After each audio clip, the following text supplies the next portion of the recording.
Today we're going to talk about food, not just as nourishment for our bodies, but as frequency. We'll explore what it means to eat in alignment with evolving our field, high vibrational nourishment that raises the body's field, choosing foods that amplify coherence rather than distort it. We'll look at common dietary paths such as being a vegetarian, vegan, the ketogenic diet, and fasting to understand how they shape our energetic architecture. And we'll examine genetically modified foods and how their altered geometry can impact the body's ability to recognize and receive nourishment.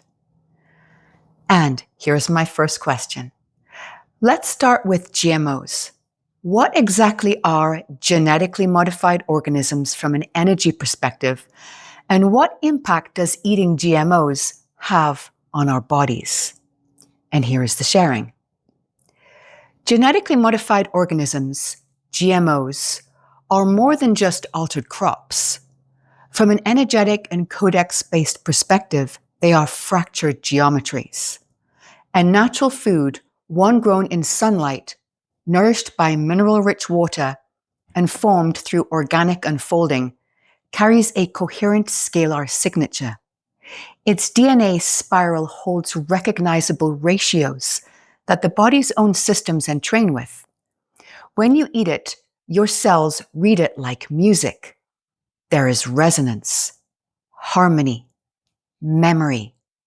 But when food is genetically modified, especially when foreign gene sequences are introduced using viral vectors, its scalar geometry becomes non-native.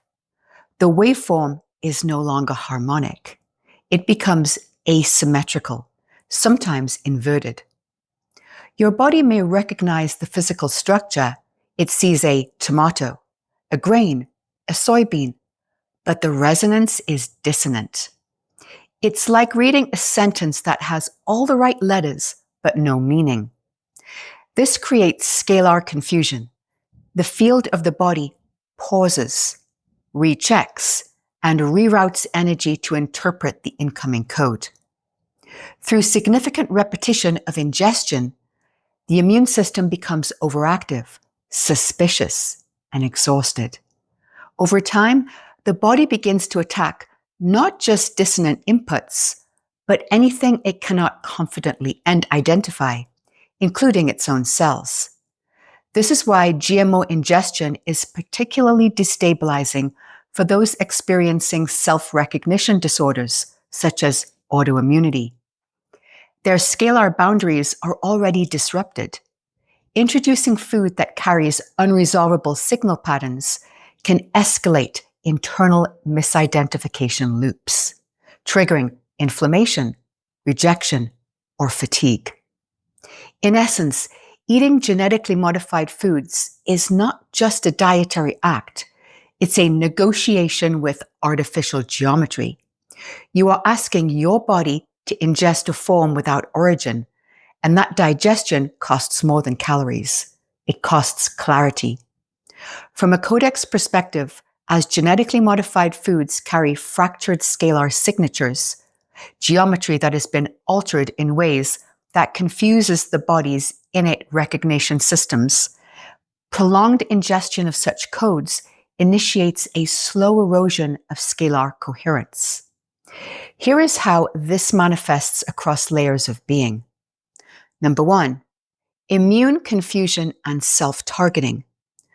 When a body cannot recognize the resonance of what it receives, it may begin to attack or reject it. Over time, this can lead to autoimmune conditions, food intolerances, or a hypervigilant immune state where the system no longer trusts its inputs. It's not just a reaction to food, it's a crisis of self-recognition. The immune system starts misreading its own tissues as foreign due to constant exposure to non-coherent codes. Number 2, scalar fatigue and digestive weakening. The gut is the most immediate interface between the outer world and your inner field. When bombarded with chaotic or synthetic codes, it enters a chronic state of decoding, overworking the digestive torus, This may represent as fatigue, bloating, impaired digestion, or eventual malabsorption, where even coherent food no longer integrates properly. Number 3, loss of harmonic trust. The body, much like a tuning fork, entrains to patterns it trusts. When those patterns become distorted, food that looks like nourishment but behaves like invasion, the body's resonance field starts to lose confidence in its own ability to discern. This can result in mood instability, low-grade anxiety, energy peaks and valleys, and a breakdown of emotional grounding. Because food is not just sustenance, it is a form of scalar anchoring. Number 4, premature aging and regeneration delay. When the field is flooded with dissonant inputs, it redirects energy toward constant filtering and repair. Over time, less energy is available for renewal, leading to slower healing, tissue degeneration, and early signs of aging. Number 5, erosion of inner sovereignty. At the deepest level, when the body's systems are constantly negotiating foreign geometries, the field may begin to doubt its own authority. This is subtle but profound. The result is a state of energetic passivity, where the body waits for instruction from outside rather than issuing its own codes from within. The self becomes less conductor, more reactor. But beloved, all of this is reversible. When one returns to food that is whole, organic, sun-grown, water-rich, and vibrationally alive, the scalar field begins to rewire its trust. Immunity softens, digestion restores, and the deep architecture of self-recognition heals. My next question. Okay, let's talk about the types of foods that would be the best to assist us achieving the next level of our evolvement. Please categorize and give examples for ease of understanding. And here's the sharing. If the body is a temple of light, then food is the offering, not merely for fuel, but for frequency entrainment. To evolve, one must eat as if every bite is a signal, not just a substance. So the question becomes, what foods carry codes that entrain the body to higher harmonic states? Number 1, sun-fed foods. These are foods that absorb light directly and store it in bioavailable form. Think of them as photosynthetic transmitters. Examples are ripe fruits, especially berries, melons, citrus, cherries, kiwis. Leafy greens, sunlight captured in chlorophyll, foods such as spinach, lettuces, kale. Edible flowers and sprouts. These offer photonic coherence. They reteach the cells how to metabolize light, not just matter. Number 2, water-rich structured foods. Water is not hydration, it is geometry in motion. Water-rich foods carry within their cellular structure hexagonal crystalline water that is a cellular transduction of frequency. The plant has been geometrically formed through sunlight and earth minerals, carrying a coherency your cells can easily recognize and assimilate. Examples are cucumbers, celery, tomatoes, zucchini, bell peppers, melons, berries, citrus, kiwi, coconut water and coconut young flesh, raw and unaltered, raw aloe vera with its bioidentical gel matrix and high scalar hydration, sea moss with 92 to 102 trace minerals. Its gel-like form acts as a scalar hydrator. These foods don't just hydrate, they upgrade your biofield's ability to hold memory and move energy with fluidity. Number 3, root and earth foods. These connect you to ancestral patterning and Earth's own resonance grid. Evolution is not escape from form, but deep embodiment of it. Examples are beetroot, carrots, turnips, burdock, sweet potatoes, taro, yucca, Jerusalem artichoke, onions. Sea vegetables such as dulse, kelp, nori. Medicinal mushrooms such as lion's mane, reishi, chaga, cordyceps. These stabilize your scalar anchoring, allowing expansion without dissociation. Number 4, scalar clearing vegetables. These are not leafy, not starchy, but they serve a vital codex function. They clear distortion fields, break down residual signal loops, and support the body's detox phase geometry. Examples are broccoli and broccolini, cauliflower, Brussels sprouts, Romanesco, arugula, and watercress. Number 5, sacred seeds and activated nuts. Seeds hold primordial codes of creation, the full geometric potential of an entire organism, but they must be awakened through activation, such as soaking, sprouting, or lightly fermenting.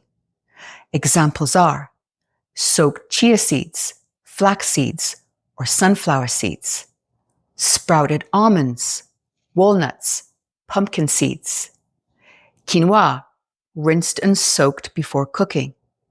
These foods support DNA awakening and harmonic regeneration of tissue.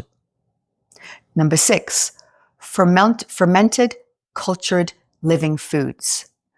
These carry living microbial intelligence, a form of planetary symbiosis that teaches your body to evolve in relationship, not isolation. Examples are raw sauerkraut, kimchi, coconut kefir, miso, natto, homemade cultured vegetables. They restore gut-brain coherence and emotional phase locking, foundation for higher order cognition and intuition. Number 7, spiritual foods with ancestral memory. These are foods that have been used in prayer, ceremony, or devotion for generations. Not exotic, simply revered. They carry field-encoded memory. Examples are dates, figs, mulberries, goji berries, grapes, pomegranates, raw honey. Olives and olive oil, cold pressed, which carries ancestral resonance with geometry that is both solar and heart coherent. It remains alive even after cold pressing. Coconut oil, cold pressed, which carries lunar coding and ancestral resonance, particularly in tropical and Vedic lineages. Sesame seeds and oil, cold pressed. Raw cacao. Sacred grains such as einkorn, spelt, teff, millet, sorghum. Chickpeas, a spiritual legume, not by nutritional content but by energetic encoding, and should be consumed in moderate reverence. These foods resonate with reverence. They entrain the field to remember itself as sacred. Ancestral foods carry codes of belonging, stabilize your scalar identity, allow you to digest new and different frequencies without fracturing, and prevent the loss of coherence as your field expands. Many modern ailments arise from evolutionary acceleration without ancestral anchoring from foods, ceremonial practices, and land connection. Like a tree growing branches without deep roots. Number 8, catalytic botanicals. These are field activators and frequency correctives. They are not foundational foods for bulk nourishment. They are potent waveform modulators used in small amounts to correct, cleanse, or catalyze specific energetic states. They include ginger, garlic, turmeric, cinnamon, tulsi, cayenne. These are not flavors, they are intentional codes. Used with reverence, they nudge the field back into coherence without overwhelming the system. Think of them as the codex scribes of the plant world, rewriting momentary misalignments and amplifying inner signal clarity. Avoid all food that is synthetic, has been denatured, or chemically altered. These foods are all mineral-dense foods that evolve you. They are coherent, crystalline, and conscious, holding a geometric lattice that your cells recognize. They were grown in light, touched by rain, harvested in season, and offered with care. They are not just eaten, they are received as transmission. And when your body aligns with them, it no longer just survives. It begins to radiate the next octave of its design. My next question. There were several food categories not mentioned there. Before we talk about meat and dairy, can you address the subject of other plant categories such as legumes, other than chickpeas already mentioned, and grains? Here is the sharing. Beloved, legumes and grains do have a place, but it is a conditional and contextual one. From a codex perspective, they are transitional densifiers used for grounding, sustenance, for stability and survival. They are foods that anchor the body during phases of energetic flux. They are rooted, dense, and nutrient stabilizing, but not inherently high frequency. They are supportive during seasonal transitions, in states of nervous depletion or energy dispersion, and for those rebuilding after illness, trauma, or malnutrition. But they require discernment.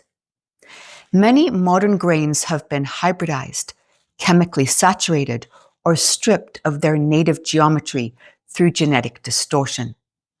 Unless organic, heirloom, and minimally processed, they can confuse the field. This disrupts the symbiosis between grain code and gut biome, leading to inflammation, immune confusion, and metabolic stagnation, especially in bodies already dealing with self-recognition disorders, such as autoimmunity. Legumes often carry enzyme inhibitors and lectins, which for some create low-grade inflammation, particularly those with self-recognition disorders or gut permeability. Even when soaked, eaten in moderation, and used intentionally, they are slow-coated. Beans are unique among the densifiers because they contain both grounding density and modular protein patterns, which can mimic higher order structures, but without the same bioresonant intelligence as light-sourced proteins. They can also trigger field static in individuals with compromised digestion or immune confusion. These foods serve as root bridges, helpful when the body needs to anchor downward before it can expand upward. My next question. Let's now talk about vegan and vegetarian from the subject of evolving our field. Much of the meat available in the Western world is factory-farmed meat, meaning it contains antibiotics, hormones, steroids, and fed a diet of genetically modified corn and soy. There's also significant abuse and cruelty on factory farms. Can you address the question both from the perspective of eating factory-farmed meat and dairy versus eating pasture-raised meat and dairy, which has not been fed genetically modified food? Here is the sharing. From a codex perspective, vegetarian and vegan diets support the body's transition from density to coherence, not by denying nourishment, but by refining its source. These paths assist in field lightening, allowing the energy body to become more spacious and responsive. Pineal activation, freeing scalar flow around the brainstem and enhancing inner vision. Emotional surfacing. As denser buffers are removed, unresolved energy may rise to complete.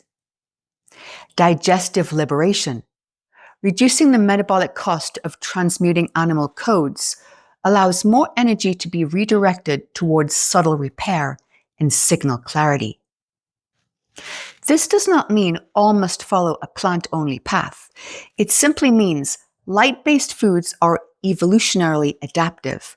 They entrain with higher harmonics more easily than dense ones.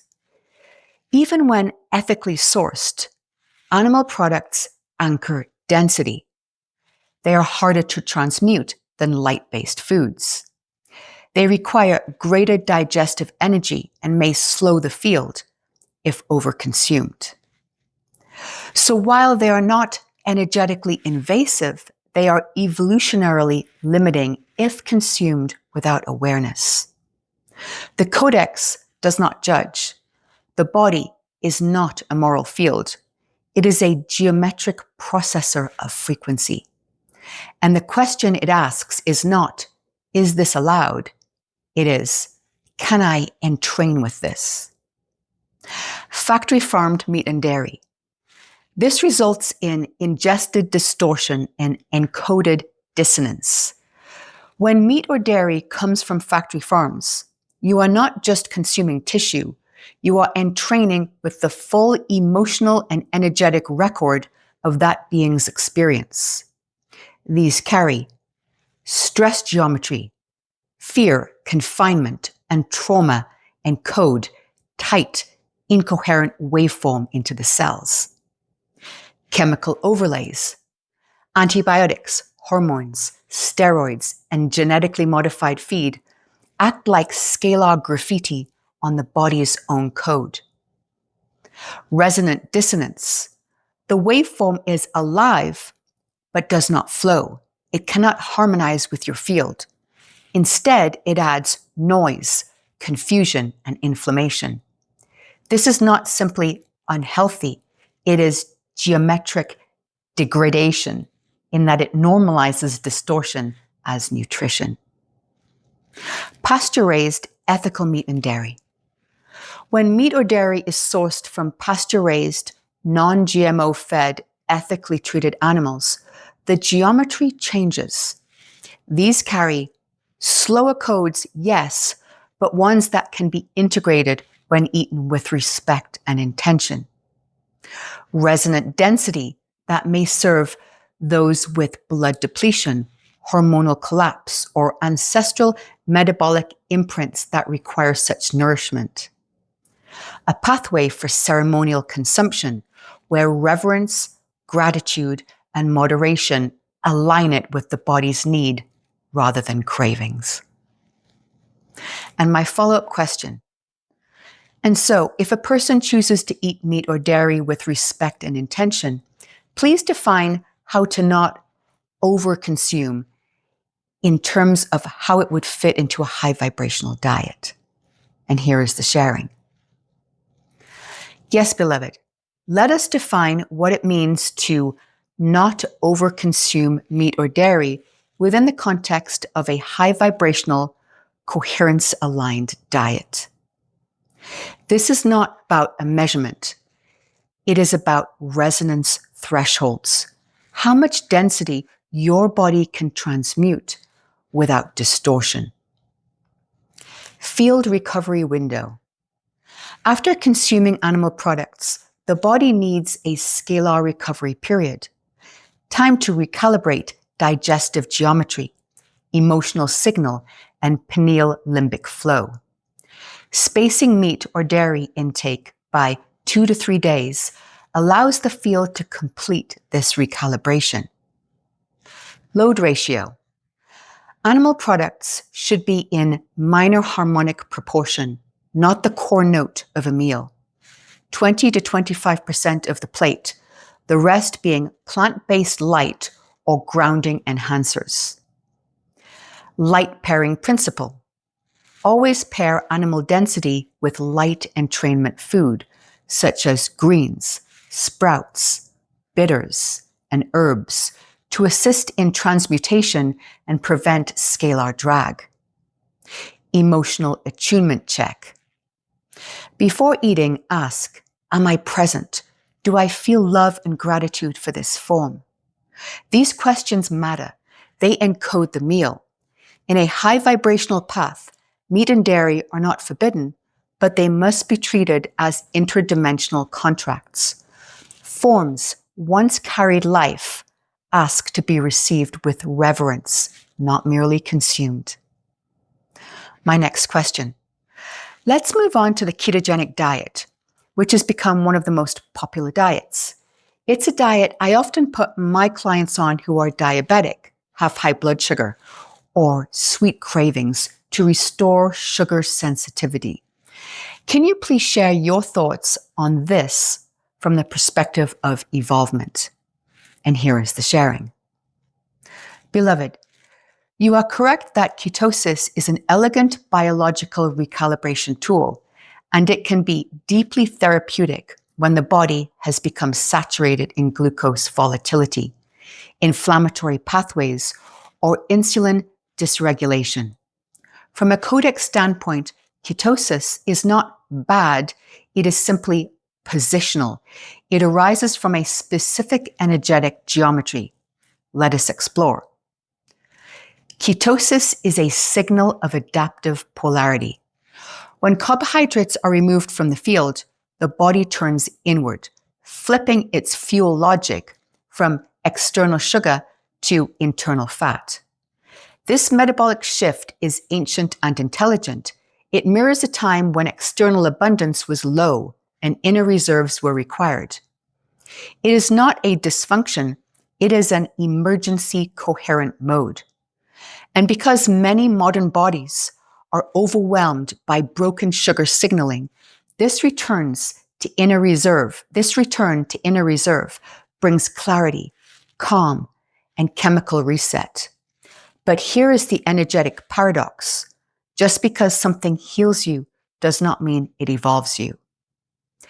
Keto and the frequency of lack. The ketogenic state often carries the subtle imprint of lack, alertness, and containment. The signal it sends is, fuel is scarce, slow the burn, conserve. While this signal is appropriate in short bursts, it can awaken metabolic discipline. Remaining in this geometry for extended periods may entrench the body into polarity-based nourishment logic. This can show up as reduced scalar sensitivity, lower light assimilation, constriction of emotional waveform amplitude, disconnection from intuitive eating signals. It is, in essence, a survival loop, powerful for recalibration, but incomplete for expansion. From the codex perspective, keto is most resonant when used as a temporary recoding phase for those who are recovering from density disorders, when insulin signaling has collapsed, during neural repair or post-trauma states, to reduce inflammation before reintroducing waveform foods. It is not a frequency you are meant to live in. It is a bridge, not a destination. Ketogenic diets are often built heavily on animal fats and proteins, which can anchor cellular animal density, require more digestive fire, slow the entrainment rate of light-based foods. While someone may feel clearer or sharper on a ketogenic diet due to lower glycemic flux, they may also feel less emotionally connected or less subtly tuned. The evolutionary upgrade. If keto is used, it must be upgraded over time. It may begin with keto to reset the field, then introduce more high-fat plant forms such as avocado, coconut, olive, chia. Follow this by phasing in low-sugar fruits and grounding root vegetables, and then transition into a light-fueled metabolic system, where food is a support, not a crutch. So yes, your perspective is in harmony with the codex. Keto is valid, potent, and helpful, but it is an initiation state, not an ascension frequency. And finally, let's touch on intermittent fasting. Both short-term daily fasting, for example, a small eating window, and those of 1 to 3 days or more, and its impact on our evolutionary upgrade. And here is the sharing. Fasting is not deprivation. It is instructional silence. It gives the body space to rehear its own signal, to reset its harmonic ratios, and to re-enter primordial trust in self-sufficiency. Short-term fasting, such as eating within a 6 to 8 hour window or occasional 24-hour fasts, lowers the energetic clutter, increases metabolic clarity, and restores light-based digestive entrainment. This type of fasting reclaims agency over reactive consumption. It harmonizes circadian and organ clocks, especially the liver and gut axis. And it trains the body to feed from light, breath, and presence, not compulsion. This is supportive, gentle, and progressive for most, and aligns beautifully with the geometry of the ascending body. Extended fasting of 1 to 3 days or more, when done with reverence and preparation, can deeply rejuvenate immune intelligence. It is restorative to neural entrainment and purifying for ancestral and emotional fields. But longer fasts are not always evolutionary. It is the intent behind them that matters more than the duration. If used from a space of punishment, force, or control, the field may contract rather than expand.